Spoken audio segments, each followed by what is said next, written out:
Will I lose my drawio data if I stop using the app? No, your data will remain intact.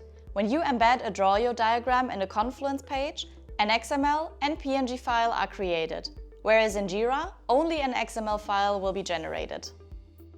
The XML file is the working version of the diagram or whiteboard created and will be loaded whenever you access the diagram in the drawio editor for further editing.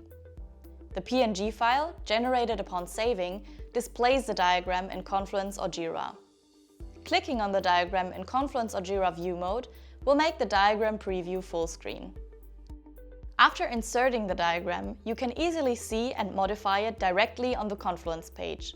To view all the diagram files embedded in a page, you can go to the Confluence Attachments option and select Files. To see when a diagram was last edited, simply head to the page history located under the More Actions menu. Canceling your Drawio subscription won't affect your XML and PNG files. Those will be preserved. The latest version remains accessible in the preview mode, and you can download the XML file for editing in other Drawio integrations.